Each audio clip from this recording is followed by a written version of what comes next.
Salut à toutes et à tous, bienvenue pour ce 4e épisode de la 3e saison de Cold Facts. C'est enfin parti, on a pu voir du hockey suisse pendant ce week-end et ça fait vraiment plaisir. On va commencer cet épisode avec Lausanne et le transfert, en fait l'arrivée de Denis Malgin. On va voir les implications que ça a au niveau du contingent. Après, on continue avec Bienne, qui a eu un seul match de championnat, un 6-0 retentissant contre Lausanne, justement. Après, on passe à Genève, où c'est un peu la Swedish Connection avec Omark et Tom Ernest qui martyrisent Davos 5-2. On finira ensuite notre tour d'horizon roman avec Fribourg et l'avènement de Sandro Schmidt. Et puis on terminera par répondre à vos questions.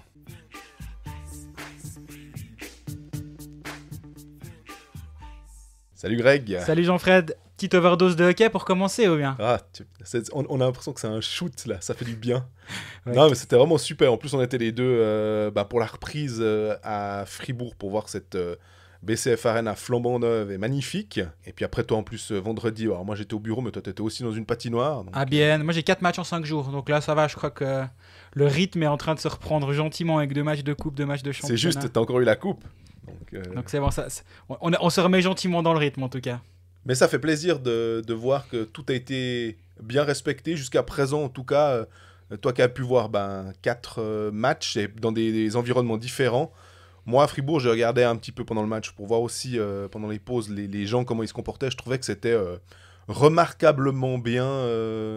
Les gens respectaient vraiment bien les consignes. Ouais, j'avais cette impression aussi, effectivement. T'as l'impression que tout le monde a un peu compris l'importance de respecter les règles. Ça va peut-être pas suffire, on sait pas.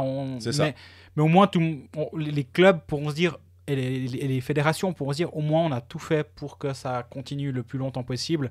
Si au bout d'un moment ça venait à dégénérer, on va dire, en termes de cas, en termes de maladies en Suisse, ce sera pas à cause des gens dans les patinoires, sur ce que j'ai vu actuellement en tout cas. Si on commence notre tour d'horizon des 4 clubs romans, on est un petit peu presque forcé par l'actualité de commencer par Lausanne.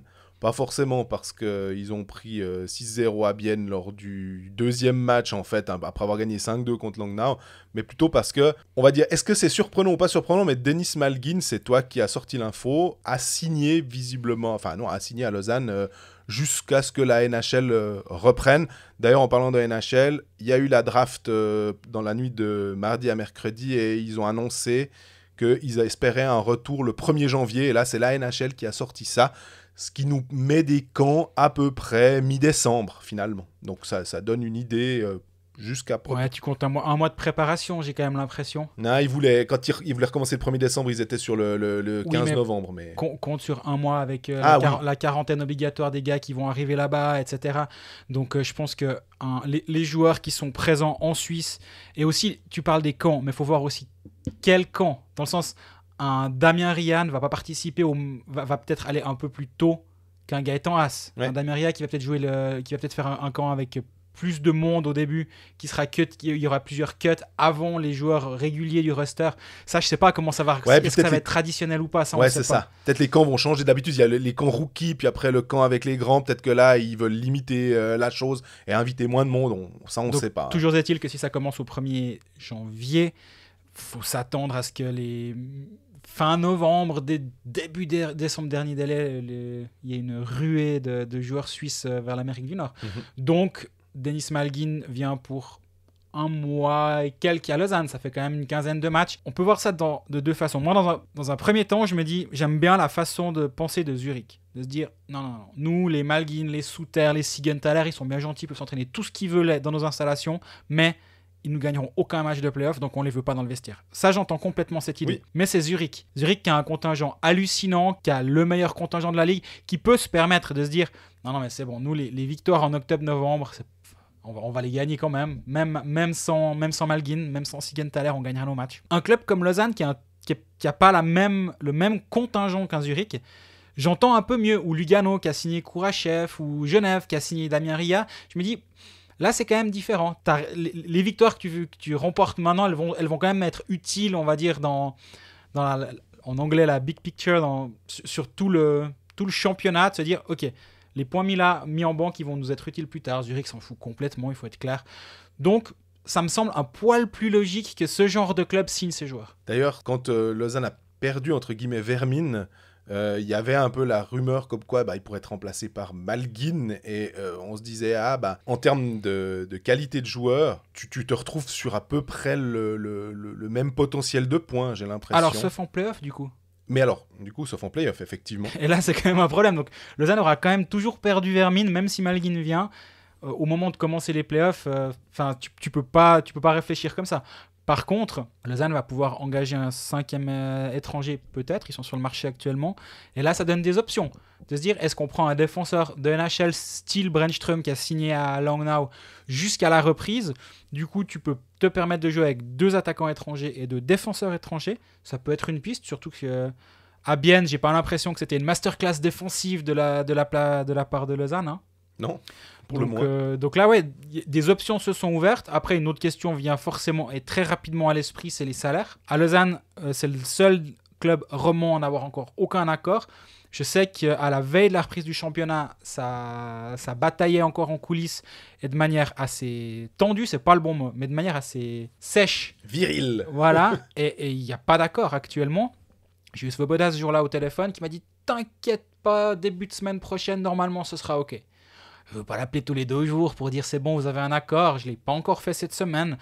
À voir, mais moi, je me mets à la place d'un coéquipier qui, déjà, perd potentiellement sa place parce que Denis Malguin vient. Parce que forcément, il va prendre une place à d'autres. Hein. C'est évident. Et en plus, tu dis « Attends, il y a machin qui débarque ». Donc, il me prend un peu de temps de glace. Et en plus, on me demande, moi, de couper mon salaire alors qu'on paye lui. Parce que, attention, le mot prêté dans le communiqué de la part de Toronto, parce que pour l'instant, il n'y a que Toronto qui a communiqué là-dessus. Lausanne n'a pas confirmé. À prêter Denis Malguin, c'est comme pour Kourachev, c'est comme pour Damien Ria, c'est comme pour Gaëtan Haas. Ces joueurs sont prêtés, mais sont payés quand même par les clubs pour lesquels ils jouent. Après, si on prend dans le contingent, Denis Malguin, c'est un centre. On le voit quand même bien évoluer au centre à Lausanne, et on le voit bien évoluer sur un des 2 premiers trios. Donc, Guillaume Maillard était centre de 2e ligne. Voilà, l'upgrade, on va dire, sans faire offense à Guillaume Maillard, qui est un très bon joueur. Donc Malguin, on peut espérer le voir avec Berchi et Gibbons. À la place de Maillard, justement. Maillard qui a un centre, qui joue aussi à l'aile. Il y a trop de centres, cette équipe. Donc là, t'en rajoutes un quand même. Hein.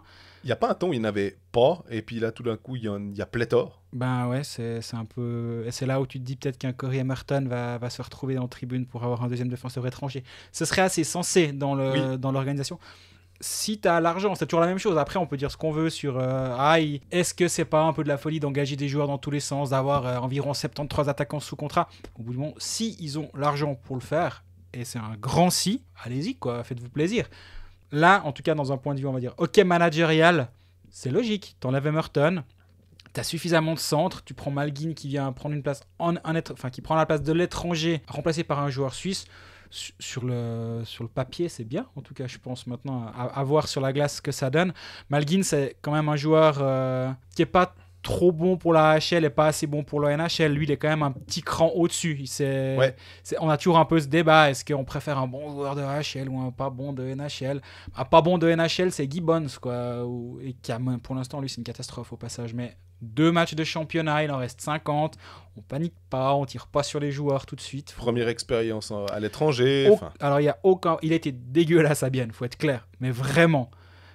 Voilà, alors moi je fais toujours très très très attention au début de saison, de ne pas commencer à faire des grandes théories, ou des grandes théories, ça on fait toujours, même en été. Mais de tirer des grandes conclusions, je pense qu'il faut vraiment faire attention, mais pour l'instant Gibbons c'est pas bon, faut être clair. Faut voir, un Malguin c'est quand même censé être un joueur suisse qui va être dominant, c'est un joueur régulier de NHL. On franchit quand même un pas, je pense. D'ailleurs, si je me rappelle, parce que j'ai vu que certaines personnes disaient « Ah ouais, mais il est plus dans les bons papiers de Patrick Fischer depuis un moment, parce qu'il avait fait un championnat du monde en 2017 à Paris. » Et puis après, est-ce qu'il avait refusé une sélection, ou il n'était pas très motivé, et puis Fischer avait dit « Il vient plus ». Si je me rappelle bien, ce qui a été dit à la conférence de presse d'avant-saison, là où on était à Ittigen, les joueurs auront droit à une nouvelle chance finalement, et que Malguin fait partie de ce pack de joueurs qui pourraient avoir, comme Koukan d'ailleurs, avoir droit à une seconde chance. Oui, Patrick Fischer apporte beaucoup d'importance aux joueurs qui, quand ils reçoivent un ordre de marche, ben, ils sont présents. Et moi, j'aime bien cet état d'esprit de dire personne n'est plus grand que l'équipe de Suisse, aussi parce que l'équipe de Suisse peut se le permettre, de se dire maintenant on a un contingent suffisamment grand pour se dire non, désolé Denis Malgin, quand on t'a invité la fois dernière pour venir faire le tour des Granges avant le championnat du monde, t'as pas voulu venir, désolé, on comptera pas sur toi. Et ça a été une décision prise par la sélection nationale, mais aussi en accord avec les capitaines. Donc je pense que là, c'est aussi ce triumvirat, on va dire, qui a là aussi décidé de repartir à zéro avec tout le monde. Donc Malgin est de nouveau sélectionnable. Moi, je me réjouis de le voir à Lausanne. Je pense quand même que on a un peu oublié en Suisse Denis Malgin ce qu'il est, et même finalement quand il était à Zurich sa dernière saison avant de partir, il était jeune, il était tout jeune, donc on l'a pas vu grandir. Ça fait partie de ces joueurs, on les voit à la télé, on les voit dans les highlights, mais on les a rarement vus de nos propres yeux, donc c'est assez chouette aussi de ce point de vue là, surtout en plus il est tout près de chez nous, donc c'est vraiment top. D'ailleurs, en parlant de l'équipe de Suisse, ça me fait penser que j'ai vu que certains clubs étaient réticents visiblement à les envoyer pour des tournois. On est censé avoir la Deutschland Cup au mois de novembre, mais comme le championnat allemand a été repoussé, le début a été repoussé, on ne sait pas encore quand il recommencera véritablement. Difficile d'imaginer l'équipe d'Allemagne. Alors pourquoi l'équipe d'Allemagne tout d'un coup comme ça pourrait venir popper et puis il y a le tournoi à Viège. Alors là c'est un peu différent parce que c'est organisé par la Suisse, et je me suis demandé si des Nico Hischier ou des joueurs de NHL qui ont des contrats beaucoup trop gros pourrait finalement faire partie de la sélection pour 1 ou 2 matchs, vu que c'est pas les mêmes questions d'assurance. Peut-être que c'est la fédération qui accepte de les prendre, mais ça c'est vraiment... Moi, je me réjouis que tu nous donnes la réponse. Un aparté. Pour revenir à Lausanne, donc victoire 5-2 contre Langnau, mais un Langnau qui joue avec un étranger, Ben Maxwell, et derrière, donc pas forcément très significatif comme succès. Non, Langnau, pour avoir vu le match à la télé, pas sur place, je l'ai vu à la télé par la suite, ça fait peur. Franchement, cette équipe de Langnau, au bout de quart d'heure de jeu, tu te dis non, mais Lausanne va leur en mettre 6. Et derrière, ils ont été pas terriblement bons. Il y a un vieux but qui commence un petit peu à dérégler la mécanique. Moi, je trouve pas du tout inquiétant parce que Lausanne avait gagné son match, mais à la 52e, à la 50e, tu as un power play pour Langnau à 3-2 pour Lausanne quand même. Alors, bien sûr, ils n'ont pas marqué. Derrière, Lausanne a marqué le 4-2, 5-2. Mais cette équipe de Langnau-là, disons, c'était pas rassurant ce match contre Langnau. Tu t'es pas dit, waouh, c'est une belle mécanique ce Lausanne HC, pas du tout. Non, puis derrière, alors le lendemain à Bienne, c'est la fessée, c'est la route vélo en tennis. Et là, c'était plus inquiétant. Puis surtout, on était surpris, c'est en voyant les temps de jeu, de se rendre compte que Marc Barberio, qui, est ton défenseur numéro 1, mais qui joue plus de 27 minutes. Il en est à 27-20 de moyenne. Il est largement en tête des moyennes. Là aussi, pas forcément significatif après 2 voire 1 match pour certaines équipes. Mais quand même, quand il y a 5-0 à la demi-match, le type va finir avec un temps de jeu gargantuesque. Si c'est Michael Fora à Ambry, tu dis ok, on envoie le joueur, notre défenseur numéro 1, parce que l'écart entre le 1 et le 2 est tel que c'est logique qu'il mange un temps de glace disproportionné. Très bien, 24, 25 minutes, on peut entendre. 27 et quelques, là avec 7 défenseurs inscrits sur la feuille de match. Alors, McTavish, je veux tourner à 6. Donc, en général, il envoie. Mais il les fait jouer 7 quand même. Mais... Ouais, Kruger, il joue pas beaucoup. Non. Il veut jouer à 6 défenseurs. Moi, il y a quand même un petit truc qui m'a fait tiquer après le match à Bienne. On va poser la question. J'étais avec mon collègue Jérôme, c'est de 24 heures. C'est lui qui pose la question du temps de jeu de Barberio. La réponse de McTavish, elle est assez maladroite, je trouve, parce qu'il nous dit oui, en Suisse, je suis d'accord, vous n'êtes pas habitué à ça, mais d'où je viens, c'est normal que les défenseurs dominants jouent beaucoup de minutes de jeu. Puis moi, je lui dis ouais, mais bon, d'où tu viens, les tailles de patinoire sont pas les mêmes. Il y a des pauses publicitaires. Et il y a 3 pauses publicitaires par tiers-temps qui permettent de reposer un petit peu tes défenseurs, qui vont du coup pouvoir enchaîner plus de shifts. Tu peux presque jouer à 3 lignes en Amérique du Nord. En Suisse, c'est un peu plus compliqué de jouer à 3 lignes parce qu'il n'y a pas tout ça. Et cet aspect un peu colon qui vient nous expliquer comment ça se passe, on va chez les petits sauvages expliquer comment on joue. Ok, en gros, oui, chez vous, vous savez pas comment, vous n'êtes pas habitué, mais d'où je viens, c'est normal. Ouais, ça... Je trouve ça un petit peu étonnant comme réponse, et moi je crois vraiment qu'il a intérêt à baisser le temps de jeu de Barberio très très très rapidement, parce qu'il va juste pas tenir. 27 minutes, si c'était normal de jouer 27-28 minutes par match pour un défenseur en Suisse, les autres le feraient. Oui. Pourquoi les autres ne le font pas? T'as Théo Ernest, alors dans ce cas-là, là aussi, tu as envie de le faire jouer 28 minutes. Il a un temps de jeu très élevé, Théo Ernest. Il est à 24. Exactement. Et cette différence de 3 minutes 34 minutes par match, elle est énorme au bout d'une saison. Donc là, à mon avis, c'est un petit peu étrange. Surtout qu'il n'a pas des manches avec. En préparant cet épisode, on en parlait. Derrière, tu as Genadzi, tu as Eldner, tu as Frick. Ça va, c'est quand même des internationaux, ou presque, tous. Que tu as signé en plus pour deux d'entre eux, dont tu les vois pour le futur. Partie de ton projet à long terme. Et ça c'est étonnant. Je serais pas surpris que le temps de jeu de Barberio baisse assez rapidement. Moi, je lui ai posé la question parce que je suis allé faire une interview avec lui lundi. J'ai pas pu l'écrire parce que c'est un ressenti. Mais quand je lui ai posé la question, dire mais ouais, quand il y a 5-0, est-ce que t'es pas un petit peu surpris de voir que tu dois partir sur la glace encore et encore et encore? Puis il a dit, moi j'écoute ce que me dit le staff, je fais ce qu'on me dit. Donc réponse très, on va dire, politique ou politiquement correcte. Mais j'ai eu l'impression qu'il tiquait aussi un petit peu en disant, ouais, peut-être que là j'aurais pu éventuellement jouer un peu moins dans ce contexte-là. Bah oui, parce que là, en plus, ils se sont fait rouler dessus pendant le deuxième tiers. Honnêtement, j'ai rarement vu, on parlera de Bienne un petit peu plus tard, mais cette deuxième période à Bienne, c'était violent. Hein. C'était des cônes, c'était incroyable. Bienne jouait juste, mais tu avais l'impression qu'ils n'avaient pas d'opposition. Bienne a vraiment roulé sur Lausanne. Là, pour le coup, ça devenait un tout petit peu plus inquiétant que la veille où tu gagnes un petit peu sans convaincre contre Langnau, mais tu gagnes, donc tu peux quand même jamais être trop critique quand une équipe gagne, je pense. Là, à Bienne, disons, il y a quelques petits warnings qui se sont allumés. Encore une fois, deuxième match de la saison. Mais moi, j'arrive pas à comprendre Alors oui, on joue un forechecking beaucoup plus haut avec McTavish. Ils vont beaucoup plus prendre l'adversaire à la gorge dans sa zone. Pourquoi pas? Le défenseur monte beaucoup. Mais le nombre de 2 contre 1 ou de 3 contre 2 qu'il y a eu pour Bienne durant ce match, c'est hallucinant. Au bout d'un moment, je ne comprends pas que l'ajustement ne se soit jamais fait. Et ça, c'est problématique. Et je pense qu'ils vont aussi devoir revoir leur jeu défensif parce que actuellement, ils se font tout le temps prendre dans le dos. C'est le post-Peltonen, tu sais. C'est un peu le côté où enfin on sort du schéma, donc on n'a plus trop l'habitude. C'est comme ça que je lis l'histoire. Hein. On a suffisamment souvent parlé à ce micro de l'opposition de style nord-américaine et européenne. Là, on est en train de voir effectivement une autre approche. Mais au bout d'un moment, j'en parlais avec Richard Grunborg, je suis allé le faire juste avant la saison, faire l'interview avec lui. Et je lui ai demandé justement comment lui voyait ça. Puis il dit, moi je crois de moins en moins à les Finlandais, ils défendent, les Canadiens, ils vont tout le temps dumper les pucks. Il dit, le hockey, il est tellement global. À une époque, oui, il dit, tu n'avais pas accès au hockey des autres ou seulement sur certains tournois, puis tu te rendais compte de ce qui se passait. Mais il dit, mais moi, j'ai fait toutes mes classes en Amérique du Nord. J'ai entraîné l'équipe de Suède à travers toutes les classes d'âge, mais tout en ayant tout le temps un regard là-bas. Il n'y a jamais eu autant d'Européens qui jouent en Amérique du Nord. Il dit, le hockey, il est global maintenant. Alors oui, tu as des états d'esprit, mais il dit, mais c'est pas parce qu'un coach est norvégien ou finlandais ou suédois qui va forcément défendre. Et c'est pas parce qu'un coach est nord-américain qui va forcément être ultra agressif sur son forechecking. Et j'aimais bien sa façon de voir cette globalisation du hockey sur glace. Bref, ceci mis à part, je pense effectivement que McTavish va devoir un petit peu s'adapter si on lui laisse le temps.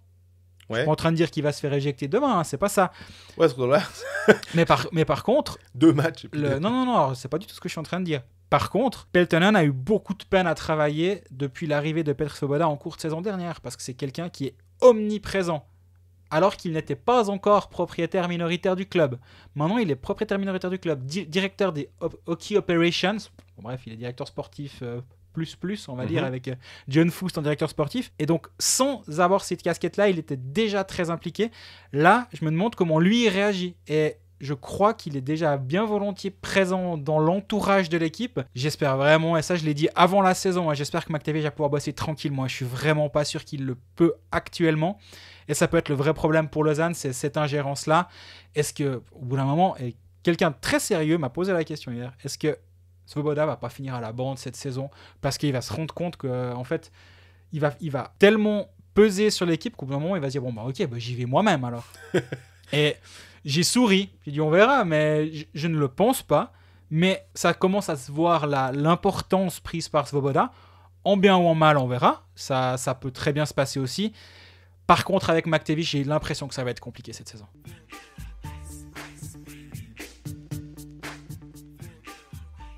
Après Lausanne, on passe au bourreau des Lausannois vendredi soir. Pour l'instant, Bienne n'a qu'un match. Ouais, 2 si on prend le match de coupe, mais de championnat, c'est un 6-0. Est-ce qu'on peut vraiment commencer à tirer des grandes leçons de ce match? Est-ce qu'on peut dire que Van Pottelberge a un blanchissage sur 52, mais qu'il y en aura 51 autres? Est-ce qu'on peut dire que tous les Biennois finalement du contingent vont réussir à marquer un but? Parce qu'on rappelle que c'était 6 buteurs différents, ce qui est toujours très sain au sein d'un club, de ne pas être dépendant d'une seule arme, mais d'avoir justement que ce soit un Radgay, que ce soit un Pouliot, que ce soit... 6 buteurs, dont aucun de Tony Rayala. Ouais. Au passage, moi je trouve que plus que le 6 buteurs, c'est Rayala n'a pas marqué. Et pourtant il a essayé. Ouh là là, il a essayé. Premier tiers, il était partout, c'était impressionnant. Est-ce qu'il a plus tiré au but que Conacher? Parce que j'ai l'impression que Conacher, il a aussi beaucoup essayé. J'ai pas les statistiques sous les yeux, mais oui, Conacher a beaucoup essayé aussi, effectivement. Mais bien, en tout cas, impressionnant pour ce premier match. Vraiment, ils ont muselé Lausanne. Il y a eu un événement au début du deuxième tiers, quand il y a encore 1-0 pour Bienne. Conacher, justement, attrape le poteau. En live, on a pu croire que c'était un arrêt miraculeux de Van Pottelberge. Finalement, c'est le poteau. C'est Canins, par contre. On va dire que c'est pas forcément ça le plus important. C'est que, est-ce que Lausanne, en marquant ce but-là, aurait changé drastiquement le scénario de la rencontre?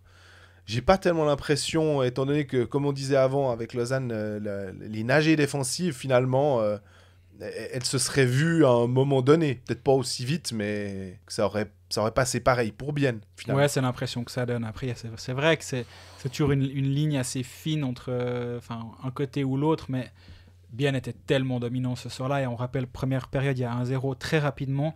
Il y a un penalty de Brunner, sauf erreur. Non, c'est Brunner qui provoque un penalty. Penalty arrêté. C'est une faute de fric, de tête. Bienne était vraiment, vraiment bien dans le match. McTavish nous disait à la fin du match qu'il était raisonnablement content de la manière dont ils sont sortis du premier tiers-temps. Reasonably happy. Et je trouvais ça étonnant de se dire, en fait, tu peux le prendre de deux façons. En gros, on s'en est bien sorti de prendre que 1-0, ou je suis assez satisfait de... Moi, je me demande si ce qu'il dit, c'est pas on aurait vraiment pu être plus mal après une période parce que justement, penalty raté, parce que bien était bon. Van Pottelberge, alors Dieu sait si je suis pas dubitatif, on s'en fout que je sois dubitatif ou pas. Mais c'est vrai que c'est un gros point d'interrogation à Bienne. L'après Hiller, il n'y a eu qu'un match. Et j'ai pas l'impression que c'était le match le plus difficile de la carrière de Van Pottelberge, déjà parce que durant la deuxième moitié du match, Lausanne n'a pas joué à chercher les grosses charges.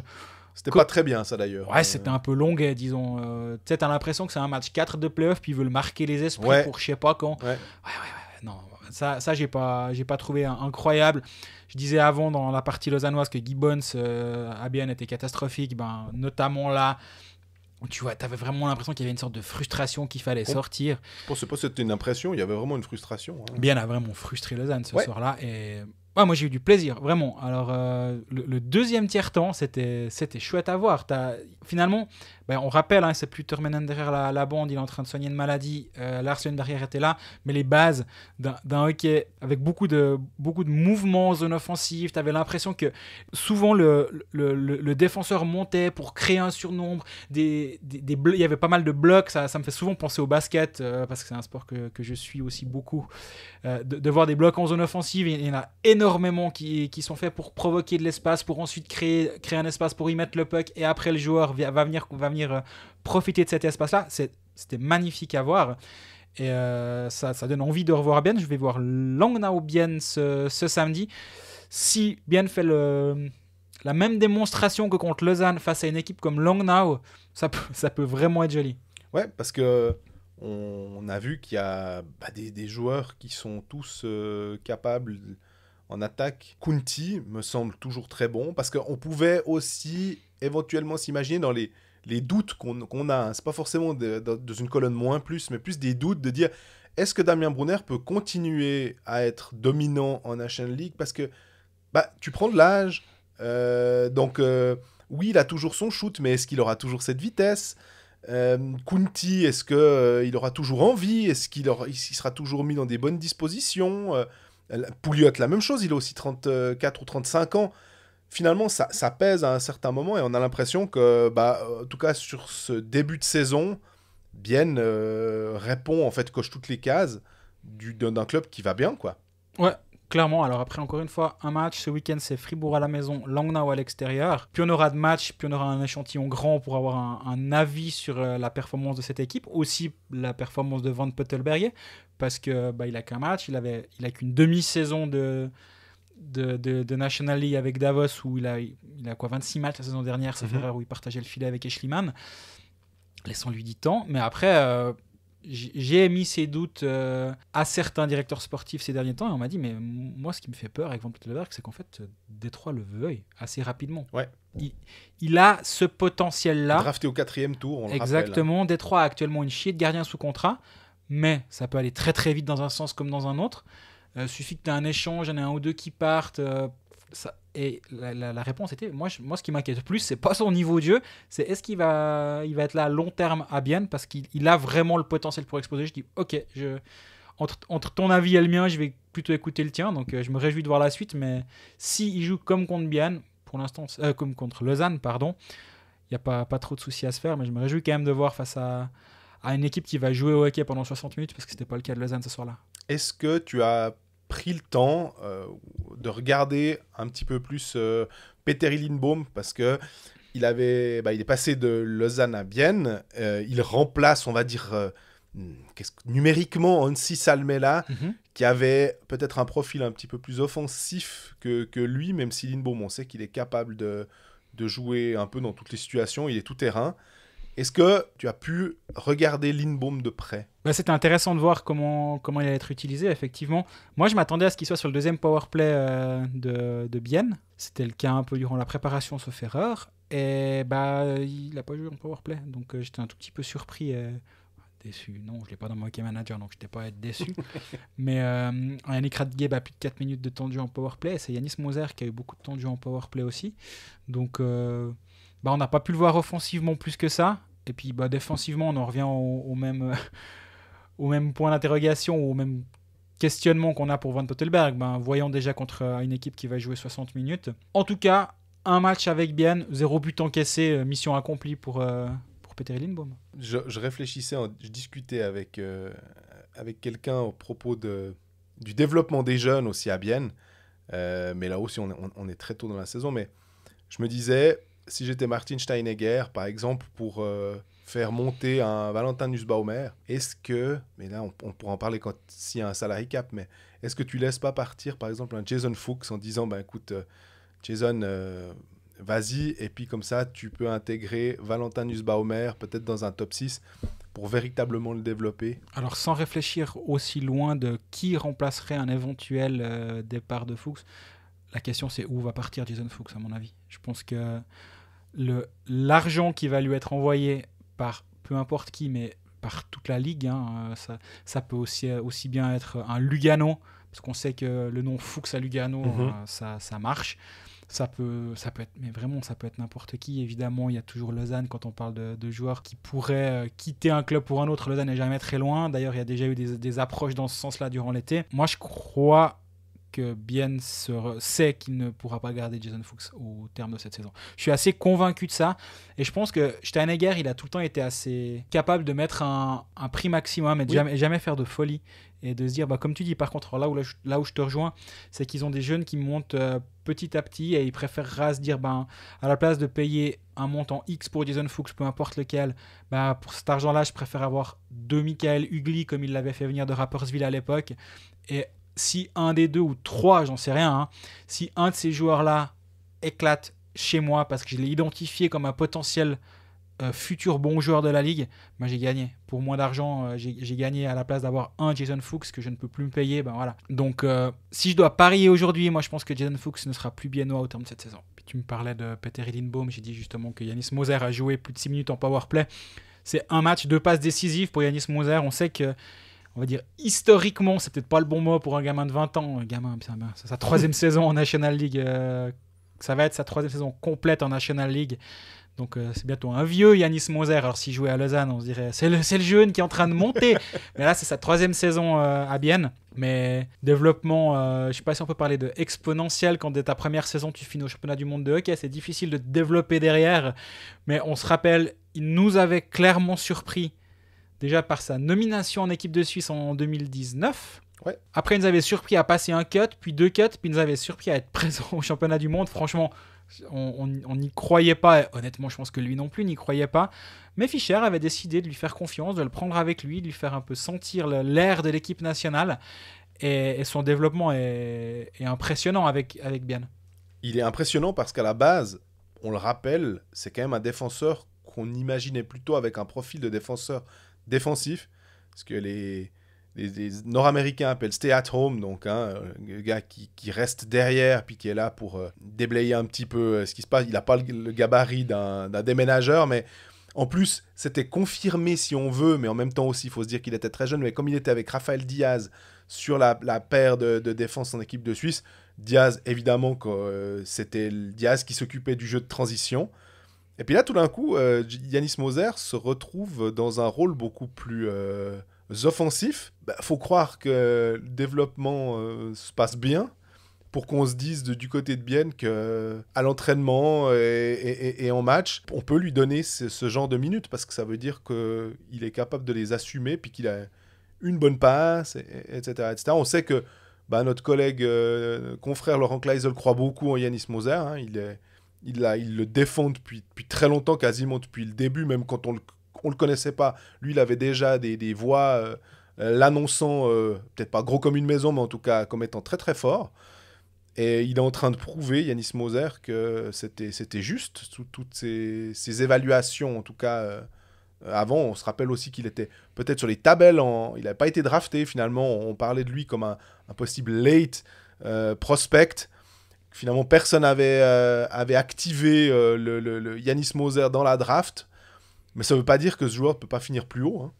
Oui, en parlant de stay at home, je pense qu'ils aimeraient bien qu'il reste à la maison, Yanis Moser. C'est ce que tu disais l'autre fois, hein, tu disais que c'était... J'ai des personnes qui me disent qu'effectivement il est censé rester, ou du moins c'est en train d'aller dans ce sens-là. Et accessoirement, il y a un autre, vu qu'on parle de Bienne, je suis allé voir le match chaud de fond contre Genève Servette lundi soir, et il y a Stempfli qui m'a fait une bonne impression. Yannick Stempfli, qui est l'ancien junior de Zug Academy, que Bienne est allé chercher cet été. Ancien attaquant reconverti en défenseur récemment et en cours de transformation. Ouais, qui a été transformé après son passage à Zug. Et lui m'a fait vraiment forte impression. Je pense que ça pourrait être un prochain joueur. Alors, peut-être que Laurent Kleisel nous dirait oh, j'en ai déjà parlé 3 fois. Oui, mais alors moi, je ne l'avais pas vu jouer avant ce match à chaud de fond contre Genève. Et vraiment, je ne l'ai pas trouvé perdu du tout. Et c'est un 2000, donc 20 ans. Le successeur de Moser, serait terrible de devoir chercher le successeur d'un joueur de 20 ans. Mais non, je pense qu'avec Moser, la Bienne à son premier, deuxième ou troisième défenseur suisse. Parce qu'il ne faut pas oublier qu'il y a quand même toujours Radgeb qui est là. Hein. Ouais. Et il n'est pas si vieux que ça, Yannick Radgeb. Donc derrière, ça a l'air bien parti. Pour la relève, même si il faudra de toute façon tôt ou tard remplacer un Beat Forster qui prend de l'âge. Donc un rajeunissement des cadres, c'est jamais mauvais.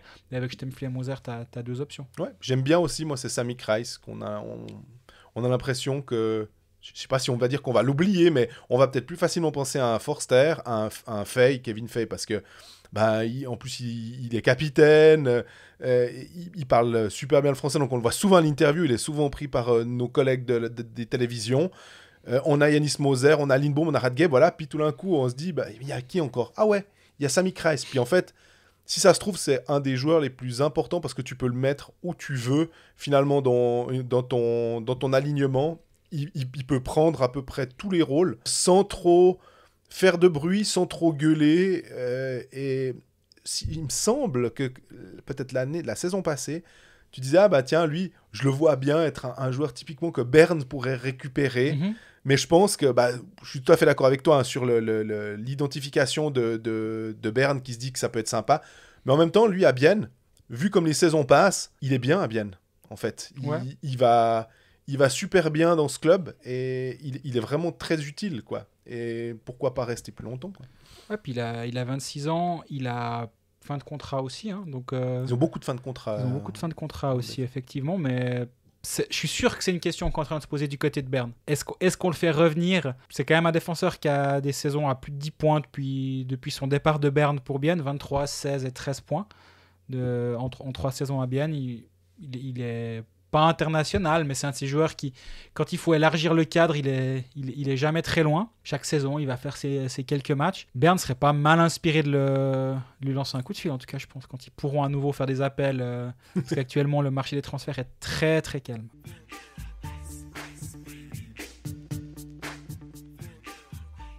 Voilà, ça fait 37 minutes, on n'a pas parlé de Linus Mark, donc ça va pas du tout. Je sais pas ce que c'est ce Colfax, mais... ça va pas. Maintenant, c'est bon. Parlons de Genève après Lausanne et Bienne. Genève, un match, une victoire. Champion, c'est bon. Et puis Linus Mark, c'est quoi, 156 points 3 points par match sur 52, on y est, quoi. Très très bonne projection qui sera évidemment parfaitement vérifiée. Non, alors 5-2 contre Davos, une équipe de Davos un tout petit peu affaiblie derrière, on le rappelle, mais ça change rien au fait que Genève a fait le job offensivement. Omar, 3 passes décisives. Premier but, Joël Vermine sur passe de Linus Omar. T'as l'impression que c'était écrit. Premier but marqué par Joël Vermine. En plus, avec toutes les histoires qu'il y a eu pendant l'été, effectivement. Puis en plus, il est magnifique ce but. Il profite d'un virement complet de Davos. Ils sentent le coup. Et puis, un duo comme ça, s'il arrive à être comme ça toute la saison, parce qu'il faudra que ça continue à cliquer, c'est clair que ça peut faire mal. Ça, on est d'accord. Par contre, à Genève, mine de rien, il y a une toute petite ombre au tableau. C'est la blessure de Miranda, qui a été victime d'un coup de genou, on va dire, de Sven Jung, qui a pris un match de suspension. Il a pris un match. J'ai pas mal regardé. On a une question à ce sujet de Sévan Marcoussion. C'est pour ça. Vas-y. Non, mais c'est complètement en rapport avec ça. Est-ce que, là, de nouveau, on rentre dans le fameux truc. On sent que la saison a recommencé quand on reçoit les communiqués de la Ligue pour dire suspension de temps d'amende et tout. Ça fait la même chose avec Suisky. Oui. Déchirure des ligaments internes du genou gauche pour tel et tel. Ça, c'est une petite dédicace à John Nicolet, avec qui je me moque très souvent des communiqués de Suisky. Mais pour dire, Sven un match, et on nous pose la question de dire, est-ce qu'on n'est pas de nouveau reparti ? C'est dur. Est-ce que tu fais un exemple ? Il y a un petit changement de direction avant quand même. Le genou touche, il prend clairement le genou. Il y a un changement de direction. Ouais, je comprends qu'on pose la question. C'est en open ice, si on peut dire, donc c'est un peu au milieu de la patinoire. Après, alors déjà, première chose, 6 à 8 semaines pour Miranda, honnêtement, tu peux l'avoir sur le flanc pour toute la saison. Donc il s'en sort, si j'ose dire, bien, vu la nature du contact. On en a vu qui se sont pas relevés avec ce genre de contact-là et qui ont mis un terme à la saison et qui se sont fait opérer. Donc au moins, ça aurait pu être bien pire. Ceci dit, un match, c'est peu. Un match, c'est vraiment peu. J'aurais compris un petit match de plus pour la forme en me disant il y a quand même ce petit changement de direction juste avant. On va être embêté toute la saison avec est-ce que ça aurait mérité plus ou pas plus ou... moi je pense 2 matchs de suspension continue, on aurait pu les donner sans problème. Il y a toujours le côté, est-ce que tu fais un exemple de cette charge ou cette faute ?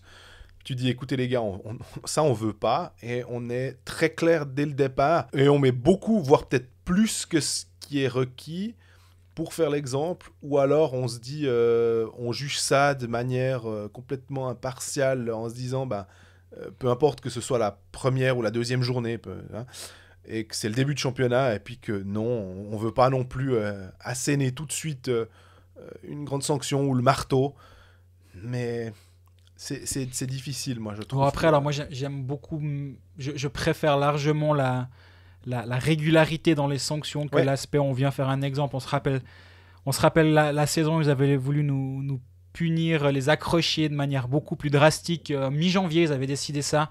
Puis pendant 3 matchs, on avait eu des powerplays pendant 3 matchs partout. C'était insupportable. Puis après, ils ont tout annulé.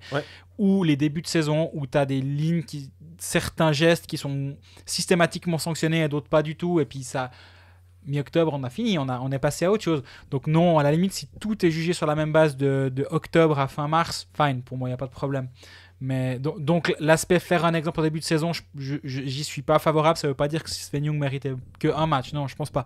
Mais s'il y a une constance sur toute la saison, tout en étant clair comme toujours, toutes les charges sont différentes. Et encore une fois, on va pas venir nous dire oui, mais Kolnick il avait pris 7 matchs ou des choses. Non, Ouais. ça, on va pas pouvoir les comparer les unes aux autres. Et ça me semble que ça doit gentiment être. Enfin, ça me semble clair. Mais sur ce coup-là, ouais, je pense que Young, si tu lui mets 2, il y a rien à dire, disons. Mais des deux côtés, à Davos, ils doivent aussi se dire un match, on s'en sort quand même clairement bien sur ce coup-là. Je suis persuadé. Alors, t'as tout de suite voulu nous faire Marc. L'apologie. Voilà, exactement. Mais je crois que on est assez clair ici pour dire que si Marc, c'est du... Ça marche au super, ou en tout cas, c'est vraiment très très bon. Henrik Temernes, dans le genre patron, ça se pose assez là. Hein, parce que si Marc peut aussi être décisif, ou en tout cas très très utile, c'est parce que derrière, il y a un Temernes qui est... Il n'a pas freiné par rapport à la fin de saison dernière, quoi. Il est toujours... Bien au contraire, hein. Il est à 2 buts par match depuis le début de saison. Il en met 2 contre Davos, il en met 2 à chaud de fond. Dont le but dans la cage vide en toute fin de match qu'il met depuis à côté de son gardien. Et sur le 1-0, c'est lui qui reprend le puck en zone offensive. À chaud de fond, Genève était vraiment dans le pétrin. À la mi-match, c'était le moment où chaud de fond commençait un petit peu à pousser. Tu dis, s'ils arrivent à remettre un Manzato, derrière, on peut rigoler. Là, tu dis le terme patron, c'est vraiment ça. Il a fait un petit move sur le côté, il a éliminé son défenseur, passe au centre. Berton, il a qu'à mettre... Si tu mets ta canne au sol, on y est, quoi. Et c'était vraiment, sans minimiser, parce que Berton était au bon endroit, oui, évidemment. Oui. Mais ce que fait Temernes sur son côté, c'est vraiment propre, quoi. Et oui, faut pas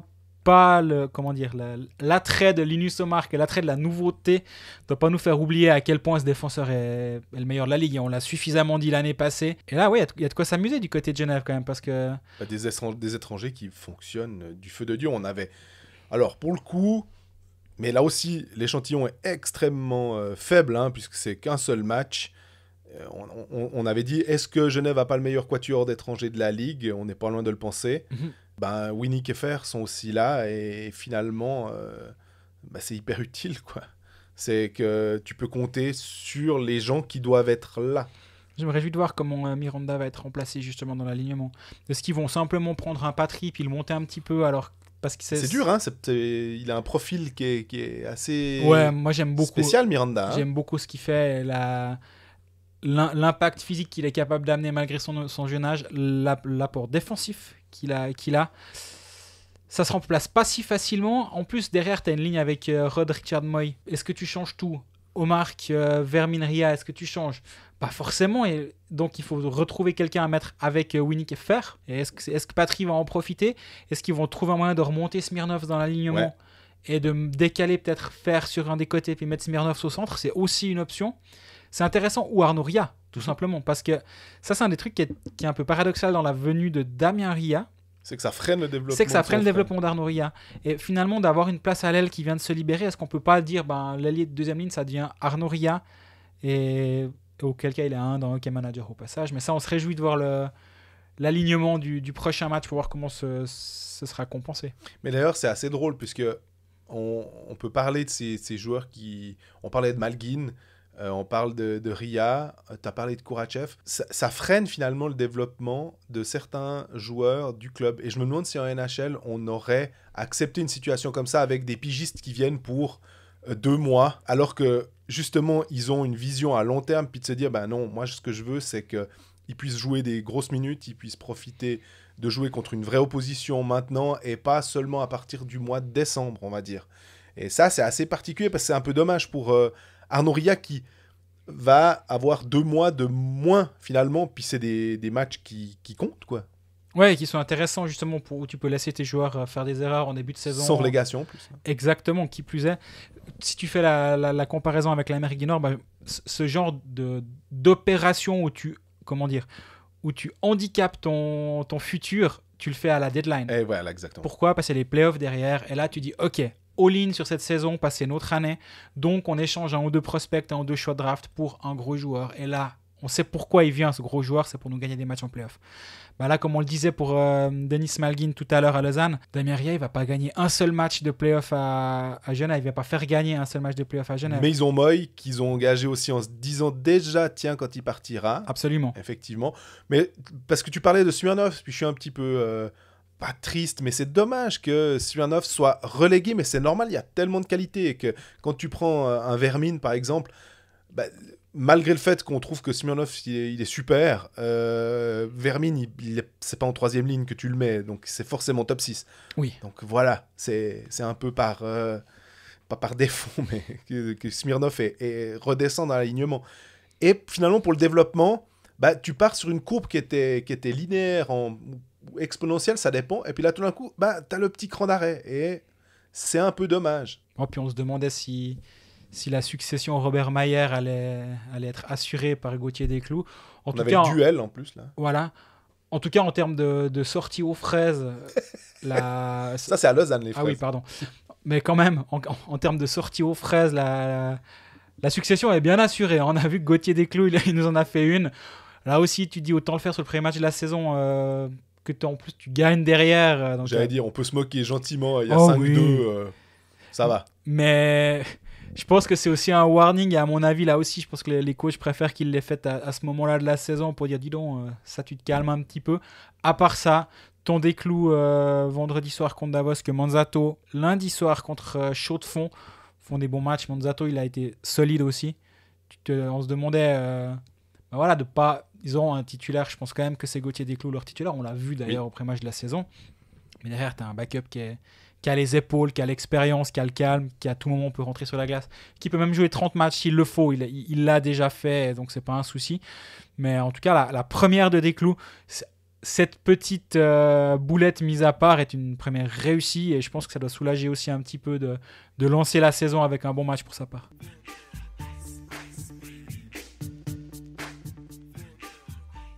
Dernier club roman passé sous la loupe, c'est Fribourg, qui a débuté victorieusement sa saison dans la BCF Arena en battant chichement Rapperswil 2-1. Et puis derrière, le lendemain, Wallenstadion, face à des Zurichois qui avaient pris 4-0 la veille à Lugano, bah, c'était un petit peu plus compliqué. Et défaite 5-2. Mais j'ai envie de te dire, Greg, c'est... Julien Sprunki, finalement, maintenant, le héros local, c'est Sandro Schmidt. Écoute, on peut dire ça. Ce sera c'est le meilleur compteur de Fribourg. Ce sera le casque buts, top scorer. Il a 2 buts, 1 passe, je pense. 2 buts, 1 passe. C'est lui qui fait l'assist à Ehren contre Rapperswil. Et il marque les 2 buts à Zurich. Voilà. Bah, la ligne Ehren, Schmidt, Di Domenico. Wow. On avait déjà vu jeudi soir contre Rapperswil. C'est vraiment très, très solide. Et je pense que Di Domenico, pour le mettre en tribune, il va falloir se lever assez tôt. Surtout que si ça clique bien avec les deux comme ça. Exactement. Paradoxalement, c'est presque le match à Zurich qui me rassure le plus des deux, malgré la défaite. Dans le sens où à Zurich, Fribourg fait un match solide offensivement. Ils ont créé beaucoup, plus que la saison dernière. Et ils ont, par moment, réussi à gêner cette équipe de Zurich. Pourtant, c'est une Mannschaft, mais en plus la veille, c'était pris 4-0 à Lugano, donc ils étaient en plus revanchards. Et là, en termes de tir au but, en termes d'occasions dangereuses, ils ont fait jeu égal, voire un peu mieux que Zurich. Par contre, la veille contre Rapperswil, c'était un peu poussif, honnêtement. Ouais. Bah, tu étais aussi présent. Ouais, bon. Est-ce que tout le monde était enchanté par la nouvelle patinoire et impressionné par tout ça, ou est-ce que tout le monde était endormi par le speech d'Albert Michel avant le coup d'envoi qui a duré une éternité et demie, je sais pas. Mais toujours est-il que ce match contre Rapperswil, il était un peu poussif. Après, Fribourg doit le gagner. C'est finalement le même constat qu'on peut faire sur le Lausanne-Langnau. Tu peux rapidement avoir 4-0 et puis tu trembles pas jusqu'à la fin de soirée. Là, quand c'est Chervenka qui met le 2-1, évidemment, tu dis bon. Ouais. En plus, inauguration de la patinoire. Il reste 1 minute 30, ils sortent le gardien. Ouais, voilà. Là, c'était vraiment pas la sérénité à tous les étages. Après, bah voilà, c'est exactement le même discours qu'on pourrait tenir pour le Lausanne-Langnau. C'était pas bien rassurant, mais au moins ils ont gagné les 3 points. le lendemain, Hollenstein il mettra pas tous les soirs 4 buts, quoi. Ça fait la différence parce que sinon défensivement ils tiennent assez la route. Ils ont muselé la ligne de Rowe, André Ghetto, ce qui est quand même pas une mince affaire. 5 buts encaissés dont un dans la cage vide, hein, on rappelle c'était 4-2. Le fameux 4-2 du hockey qui est le score le plus régulier pour les parieurs. Le 4-2 c'est en général une valeur assez sûre. Mais sinon, non, je pense que défensivement ça tient la route. Planalp est blessé, il faudra voir si. Est-ce que Desharnais aussi est. Desharnais, ça n'a pas l'air trop sérieux. D'accord. Il y a toujours Brodin, l'avantage d'avoir 5 étrangers. Exactement, si ouais, le luxe qu'a Fribourg, c'est qu'il y a un 5e étranger. Même si Desharnais. Tu remplaces ton centre numéro 1, ça veut dire que tu dois remettre probablement André Bikoff au centre. Donc ça change déjà directement, sachant que tu ne vas pas toucher normalement Eren, Schmid, Domenico, ça bouge pas. Il faudrait redynamiser un petit peu Motet et Sprunger qui n'ont pas été terribles sur les 2 premiers matchs. Là aussi, il y a quelque chose, il y a des questions à se poser. À Fribourg, la question c'est à partir de combien de matchs on va redemander la ligne Sprunger-Bikoff X. En général, c'est au bout de 8-9 matchs, pas plus. Là, c'est Sprunger, Bougro, Motet. Bougro, il est un tout petit peu limite de ce que j'ai vu pour l'instant à ce niveau-là. Donc, je me demande si Bikoff va pas devoir, par la force des choses, repasser au centre, sachant que Di Domenico va bien avec Schmitt et Eren. Si c'était pas le cas, si c'était pas à ce point-là dominant cette ligne, je te dirais non. Bougro, tu le mets en 13e attaquant. Tu fais ta ligne de centre, c'est Desharnais, Di Domenico, Schmitt, Walzer. Ça tient largement la route, mais ça force à séparer. Je pense que ce serait pas une bonne chose. J'imagine que ça va pas se passer comme ça. Mais. Et Stallberg parce que... Stolberg, c'est dur à dire parce que défensivement, il apporte beaucoup. Moi, j'ai trouvé contre Rapperswil, il était hyper précieux. Il est sur la glace en fin de match. Il a aidé à tenir le score. Mais c'est peut-être pas suffisant quand tu as un attaquant étranger. Est-ce que finalement, ce job-là, Brodin ne le fait pas tout aussi bien, mais en plus, amène un peu de hargne offensive, mais c'est du poste pour poste. En fait, tu remplaces un Suédois par un autre, mais ça ne change rien à ton alignement. Donc... oui, je pense que Brodin aura sa chance ce week-end à la place de Stolberg. Je serais vraiment pas surpris que ce soit contre Bienne, mais... Christian Dubot. Non, j'ai pas l'info, hein, honnêtement. Je suis même pas sûr que la décision soit prise. Mais Marchand au centre, peut-être à la place de Bougro. Ça peut être une piste. Tu fais Motet, Marchand, Sprunger à la place de Motet, Bougro, Sprunger. Puis tu essaies de combler, de mettre Bougro sur une des ailes. Défensivement, il est peut-être un petit peu moins challengé en étant sur une des ailes. De toute façon, il manque un attaquant à Fribourg. Il y avait Jobin, mais il a été prêté aussi. Hein. Et puis il s'est fait mal à la main. J'étais au match à Martigny, il s'est pris une charge. Et il est out en ce moment. Donc il n'y a pas vraiment une profondeur offensive pour se dire tu as 2 ailiers qui attendent en tribune. On veut un trade. Ouais, c'est cette saison, je crois, les trades. Donc ça pourrait arriver à part ça. Ils ont Schneeberger qui le plus. Hop, on va chercher un attaquant quelque part. Puis c'est bon. Facile. Tu peux savoir où il y a des attaquants en trop, en tout cas. si tu veux relier les points sur la carte entre Lausanne et Fribourg, peut-être, mais rien que je sache, en tout cas. On a une question de Michael Trigo. Pour ceux qui n'ont pas écouté le dernier épisode où on parle un petit peu de hockey manager aussi, enfin même beaucoup de hockey manager, mais Michael était là pour tout l'épisode. Là, il me pose une question, surpris ou pas par Sandro Schmidt. On a parlé au début justement de cette importance et du fait que Schmid remplit parfaitement son rôle, voire même surpris. Moi, je le suis quand même un petit peu, parce que oui, on attend quelque chose de Sandro Schmid, mais on n'oublie pas qu'il a 20 ans. On n'oublie pas qu'il y a 12 mois, il était envoyé à Chaux-de-Fonds à Ajoie, pour poursuivre son développement pendant 2 matchs. Et nous, on disait, c'est dommage, ce serait bien qu'il ait un peu de temps de glace, puis il était tout le temps après 13e attaquant ou ailier de 4e ligne. Donc surpris de ce développement et de ce début de saison, en tout cas clairement, et on se rappelle de Smirnov l'année passée, il était aussi parti sur les chapeaux de roue. C'est long une saison, mais lui il a quand même une demi-saison là où il a déjà joué à un certain niveau. Il a plus de 10 points la saison dernière de tête. Ouais, puis c'est sur la fin aussi qu'il l'a fait, sur la deuxième moitié. Exactement. Je pense que oui, surpris évidemment, et je serais pas surpris que Christian Dubé soit surpris aussi, parce qu'on rappelle que Di Domenico était aussi là pour jouer au centre. Et il a... Bon, j'en ai parlé, Di Domenico, après un entraînement avant la saison, me dit, tu sais, ailier ou centre, c'est à l'engagement, quoi. Il dit, après, on a tous des positions sur la glace, mais c'est à l'engagement et en zone défensive. Mais offensivement, moi que je sois ailier ou centre, je vais faire mes trucs, quoi. Et ça va pas changer grand-chose. Alors, bon, tu me diras, c'est peut-être un discours convenu de d'un joueur qui veut surtout rien dire, j'en sais rien. Mais toujours est-il que Di Domenico ne joue pas au centre parce que Schmidt est à ce point bon et justifie un poste de deuxième centre. Pour l'instant, il justifie clairement parce qu'il rend vraiment meilleur, et vice-versa d'ailleurs, hein, mais il rend meilleur Di Domenico et Rennes. Et il faut se rendre compte quand même que on parle en attaque, quand on est centre, du poste qui est hyper important. Tu mentionnes les engagements, et puis défensivement, ce qu'on attend d'un centre dans le hockey moderne, c'est qu'il soit capable de back-checker, de revenir, et que souvent, le problème pour certains centres jeunes, c'est que, il faut de l'expérience, il faut quelques années de pratique, on va dire, pour être véritablement efficace, et que là, Schmidt, tu disais que peut-être même que Christian Dubé était surpris, c'est vrai, à tel point que certains supporters fribourgeois, jeudi, nous demandaient, mais est-ce qu'il ne faudrait pas déjà mettre Schmidt sous contrat pour 20 ans, quoi, en gros. J'exagère volontairement, mais le mettre très longue durée, parce qu'il est en fin de contrat en 2021, mais c'est difficile avec les jeunes joueurs, parce que évidemment, on est tenté de partir sur la hype et de se dire, il est en train de brûler la ligue, waouh, on est impressionné, il fait un boulot pas possible. Et puis en même temps, tu peux pas non plus commencer à donner des contrats aussi élevés qu'à un Greg Hoffman, par exemple, si on prend cet exemple. En termes d'argent ? Ouais, mais même un peu moins aussi. Hein. C'est difficile parce qu'il n'a pas assez d'années d'expérience, en fait, et on n'a pas envie que ce soit... On peut pas donner pour une seule année de très bon hockey, j'ai envie de dire. Non, évidemment. Par contre, dans les signaux, il y a des signaux qui sont très positifs autour de ce qu'ils imaginent de Sandro Schmidt, c'est qu'il a le A déjà. Il est déjà assistant à 20 ans.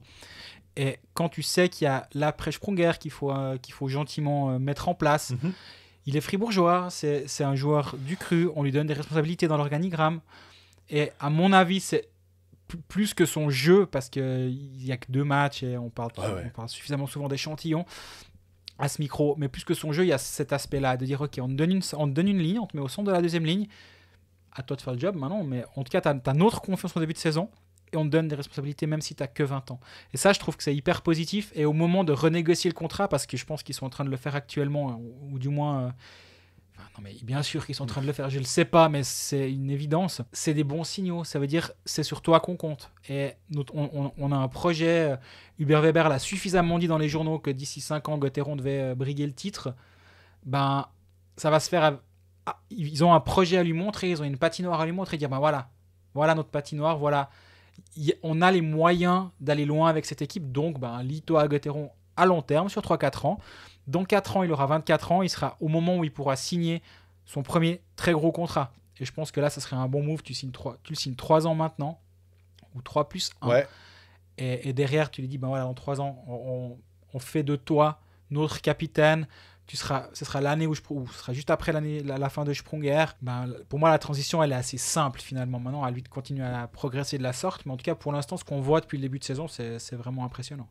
Par contre, c'est aussi, on disait, avec l'abondance de jeunes, c'est super, mais on a l'impression que c'est difficile. Tu mentionnais Bougro, que tu avais un peu l'impression de voir, pas en difficulté, mais que c'était plus compliqué. On rappelle qu'il a de la Swiss League à Zug Academy 2 ans, et que là, tout d'un coup, il passe en National League. On a David Ebichet, on a Jobin qui a été prêté à Ajoie, on a encore David Ebichet en défense. Là aussi, c'est pas forcément toujours facile. On parlait d'une trajectoire à Lecoultre. C'est des belles bottes à remplir, en tout cas, tout ça. C'est des super exemples. Mais c'est pas facile d'avoir tous ces jeunes qui peuvent exploser en même temps, j'ai l'impression. Non, c'est sûr, il faut leur faire de la place. Et c'est pour ça que ça s'est bien passé à Genève aussi l'année passée, parce qu'ils avaient ce projet-là et ce plan-là. Voilà où on veut aller et voilà comment on va le faire. Et on a les places à disposition pour leur permettre de briller.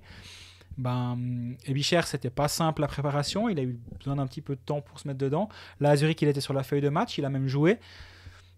Honnêtement, j'étais pas sur place et des fois c'est difficile de voir quand tu vois la télé parce que les matchs on les regarde, mais j'arrive pas à juger la performance d'Ebischer. Tout à fait. Mais toujours est-il que il a peut-être besoin d'un tout petit peu de temps ou pas, hein, parce que si Planalp est blessé, il va avoir des minutes, assez vite des minutes à gérer. Bah oui, passer du mouvement junior aux adultes, bah le Coultre l'a fait magnifiquement bien la saison passée parce qu'il fait une très très belle saison pour sa première saison dans l'élite. C'est pas la norme, donc il faudra voir quelle sera la progression et la trajectoire d'Abichère.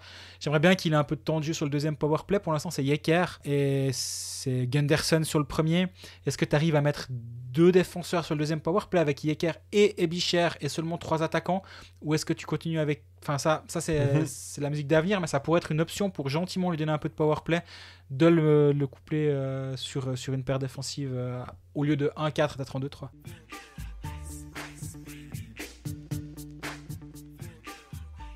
On va terminer cet épisode en répondant aux questions. On vous rappelle, le hashtag AskColdFacts, il est actif tout le temps. Donc, dès que vous avez une question en tête, vous le mettez. On le check très régulièrement. On a déjà répondu à 2 questions. Là, c'est une question de Tom Maillot. Est-ce qu'on a entendu des bruits ou des rumeurs pour l'après-Coupe de Suisse? Parce qu'on le rappelle, le sponsor principal se retire après 2021 et du coup, on va dire que la Coupe de Suisse s'arrête, ou est-ce que la Coupe de Suisse est en stand-by? J'ai pas d'infos à ce propos. J'ai l'impression que c'est compliqué de trouver un sponsor à l'heure actuelle. Ouais, puis je pense que les clubs, ils préfèrent jouer des matchs de championnat, ça leur apporte plus d'argent que des matchs de coupe. Si tu pouvais leur dire, vous jouez un tour de plus de championnat, et donc tu montes à, je sais pas, avec 11 équipes, tu montes à 55 matchs, et pas de coupe, à mon avis, ils vont préférer. Hein. Donc moi, je vois pas ça d'un bon oeil, le fait qu'ils arrêtent déjà après quelques années. Pourtant, t'avais presque envie de croire que l'épopée d'Ajoie, on va dire, et placer la Coupe de Suisse dans les mœurs, c'est-à-dire, mais on se souvient d'Ajoie, ça rappelle un peu, toute proportion gardée, et encore, Sion en Coupe de Suisse en foot, où ça participe à la légende de la compétition, là, elle commençait à s'écrire un petit peu, tout à fait, plus que ce qu'on avait vu jusqu'à présent, parce que c'est vrai qu'il y avait de temps en temps des Dubendorf, Davos de triste mémoire, où Davos va se faire éliminer, où tu dis, non mais bon, il voulait juste pas aller, quoi. Donc ça s'écrivait gentiment et c'est presque dommage. Maintenant, moi j'aime bien cette Coupe de Suisse là-bas pour être allé faire 2 matchs ce week-end. Tu te dis, tu vas attendre des patinoires où tu n'as pas l'habitude. Tu vois des affrontements un peu différents. Moi justement, j'ai vu le Martigny-Ajoie, c'était un joli match, vraiment. Mais bon, l'argent, au bout du compte, est-ce que vraiment les clubs gagnent de l'argent avec ça? Je suis pas sûr. Il fallait vraiment aller en finale pour que tu... Et encore, la finale... Et encore. Donc, moi, je comprends que ça se soit arrêté, malheureusement. Question de Laurent. On va prendre ça, comme ça, prendre encore 2 questions de plouf. Question de Laurent, on aurait pu en parler avant quand on était sur Lausanne. Mais Barberio, nommé capitaine à Lausanne, alors lui dit, c'est surprenant. Est-ce qu'il aurait peut-être pas mieux fallu donner le C à Genadzi dans la mesure où Barberio, en fait, il débarque? Il débarque, alors vraiment dans le sens le plus strict du terme. Hein. Ils lui ont amené le C à l'aéroport à peu près. Je suis surpris aussi, honnêtement. Il connaît quoi de Lausanne? Moi, je trouve qu'un capitaine, il doit aussi incarner un club. Il connaît le nom des anciens joueurs du club. Il connaît quelque chose dans ce club-là. Et je remets en aucun cas en cause ni le personnage, ni le joueur, ni rien. Du tout. Mais directement, le bombardé capitaine, dès son arrivée, il était là depuis 2 semaines, c'est ton nouveau capitaine. Ouais, je sais pas, un Genadzi, un Frick, des joueurs qui sont là depuis un peu plus longtemps. Même à la limite, un Eldner, tu dis ok, on t'a donné 4 ans de contrat, c'est sur toi qu'on compte, t'as déjà fait des matchs ici, ok, on te met toi parce que t'as quand même un début d'identification au club. Là, je sais pas. Est-ce qu'ils ont posé la question aux gars et les gars ont dit non, nous on veut pas, parce que ça, effectivement, c'est le vestiaire. Hein. Peut-être alors. Ça, alors, j'ai absolument pas la réponse à cette question. Mais en tout cas, à la question, est-ce que c'est surprenant de le voir capitaine? Oui. Ma réponse est oui. Pareil. Donc 2 questions encore de Plouf. Est-ce que le championnat continue si si les 2 tiers de remplissage ne sont plus possibles à cause de l'augmentation des cas? Est-ce que d'autres scénarios ont été imaginés, hormis la fameuse limite de 12 joueurs pour pouvoir faire un match, hein, il faut qu'il y ait donc c'est 2 questions en une. Ouais, exactement. Ok. Pour interrompre ou annuler un match. Je crois qu'on était on peut répondre, on était à la séance de la Ligue et ce que nous a présenté Denis Vaucher. Donc nous, c'est ce qu'on nous a présenté, la fameuse limite des 12 joueurs. Et j'ai l'impression qu'il n'y a rien eu. Mais je vois pas ce qu'il pourrait y avoir d'autre. Comme autre scénario. Non, là, ils ont mis une limite. Voilà, c'est ça notre limite. Ben, c'est ça, j'arrive pas à imaginer un autre scénario possible. Et puis la limite des 2/3 de dire Alors que ça, c'est autre chose, ouais, bien sûr. est-ce qu'on continue à faire le championnat si tout d'un coup les cantons reviennent en arrière? Il y avait des scénarios où ils pouvaient jouer dans un canton moins touché, un canton limitrophe moins touché. Ça, il est passé un petit peu comme Chat-sur-Braise, il me semble. Oui, parce qu'ils ils ont pas envie de le faire. Ah, ça m'a l'air compliqué. Parce que dans ce cas-là, alors, honnêtement, si c'est pour devoir aller jouer, prends juste l'exemple, Lugano. Ah bah vous jouez votre match à Zoug. Alors fais-le à huis clos ton match. Parce qu'il y a combien de Luganais qui vont monter pour aller jouer à Zoug dans un autre canton? Bah, jouer à huis clos. Ouais. Si vraiment. Mais là, l'augmentation actuelle des cas, et je l'ai évoqué un tout petit peu en début d'épisode, mais moi elle m'inquiète. Je me demande combien de temps on va pouvoir profiter de cette situation où tout est fermé dans toute la société est fermée tu peux plus aller au restaurant sans devoir mettre ton nom partout, t'oses à peine dire bonjour aux gens, et t'as 5000, 6000 personnes dans des patinoires. Et plus dans des stades. Et il y a un côté, alors forcément qu'on est content que ça se passe, et ça a l'air de bien se passer, mais au bout d'un moment, ça va devenir injustifiable de dire, écoutez, non, un concert avec 150 personnes, désolé, mais on a mis la limite à 50 personnes, puis dans le même temps, t'as un match avec 5000, enfin ça va pas être possible. Je pense que malgré tous les meilleurs concepts de protection, est-ce qu'il y a eu 0 nouveau cas recensé à la suite d'un match? Peut-être, mais ça va plus être justifiable au bout d'un moment, je pense. Et là, je suis assez inquiet, je dois avouer, et c'est assez ambivalent comme sentiment. Parce que d'un côté, ça avait l'air de s'être très bien passé, ouais. Mais les chiffres de ces derniers jours sont tellement alarmants qu'ils vont devoir réagir, à mon avis. Profitons tant qu'on peut. Oui, prenons match après match, on va dire, comme tout bon entraîneur. Et on verra jusqu'où ça va nous amener. Dernière question. Hero Hello qui reçoit 5000 francs par mois. Je croyais que c'est lui qui posait la question. Question de Hero Hello, grand auditeur de Colfax. C'est de Plouf qui dit qu'il gagne 5000 francs par mois. Ça a été annoncé effectivement. Et il met entre parenthèses 30 ans, 155 matchs de National League, 85 points. Combien gagne un Suisse avec ces stats-là? Bon, là, moi, ce que je vois dans ça, les 5000 francs, c'est un peu de la poudre aux yeux. Ouais. Je sais plus, c'est Stéphane Rochette qui disait, quand on les paye pas cher, oui. alors on s'empresse de dire les salaires, mais quand on les paye 5 fois trop cher, là, il y a une omerta où on dit pas les salaires. Hein. Exactement. Et c'était très juste. Oui. Là, il fait un pari. Il se dit, moi, je veux montrer au club suisse de Liga que je suis toujours un joueur de hockey, donc je vais signer en Swiss League pour un montant, ce qu'ils peuvent me donner. Ils sont tout contents de m'avoir quelques matchs, je vais les aider un moment. Puis si tout se passe bien, Langnau va me signer dans la foulée, ou un autre club qui aura besoin. Suffit que n'importe quel club ait un étranger qui tombe, tu vas aller chercher Heroelo parce qu'il n'est pas très très cher quand même. Mais là, les 5000 francs, je pense que c'est Schlepfer. Ouais, à Logenthal. Qui est pas le dernier, Kevin Schlepfer, qui n'est pas le dernier pour savoir parler aux médias. Et je dis pas ça bien négatif du tout.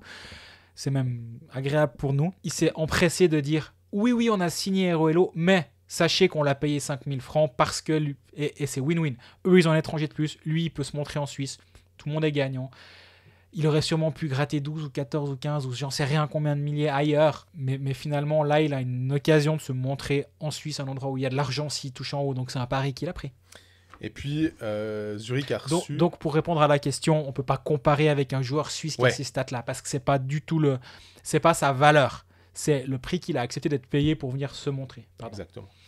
Et on a Zurich qui a reçu $260 000 pour compenser la perte de Pius Suter, qui a donc signé au Chicago Blackhawks et qui peut utiliser de facto une 5e licence étrangère sur la glace. Évidemment, c'est ça qui est intéressant pour le remplacer. Est-ce que c'est justifié? Alors bon, voilà. L'argent ou la licence?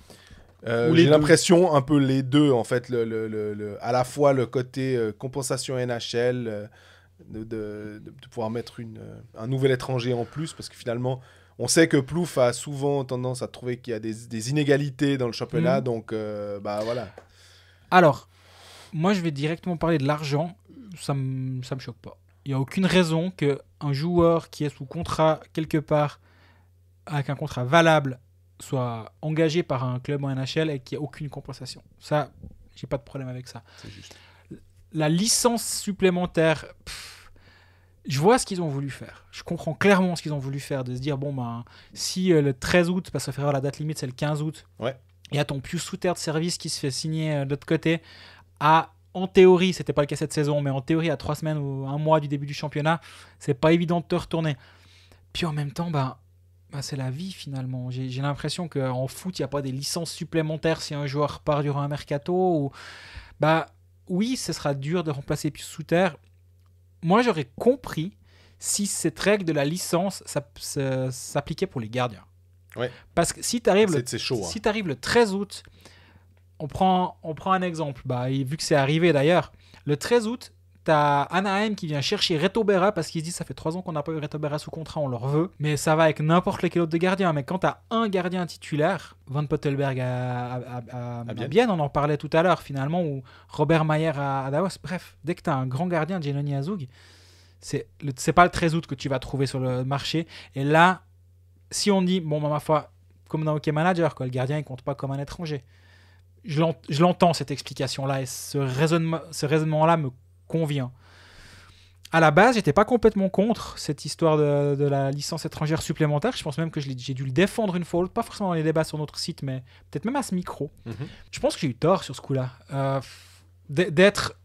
De trouver ça bien. Je pense que ça aurait d'être limité aux gardiens avec un peu de recul. Si tu limites ça aux gardiens, je pense que là, on a un bon compromis. Puis finalement, tu as 200 000 francs de plus. C'est quoi, 260 000 $. Dans les caisses du club, c'est bien. Et puis ça force les clubs à avoir un peu de profondeur. Et puis, ma foi, oui, c'est difficile de remplacer un bon joueur. Et puis, ma foi, ça va arriver à tout le monde. Donc, tant pis. Quand Zurich va chercher un joueur à Bienne, Fribourg, Lausanne ou autre pour se renforcer, ou Berne, ou que les gros clubs se renforcent en allant chercher des joueurs ailleurs, ils les remplacent d'une manière ou d'une autre. Donc pourquoi pas là, à ce niveau-là? Donc je sais plus exactement à quel point je pouvais être partisan de ça il y a 6 mois, mais avec du recul, je pense que j'espère l'avoir pas été trop.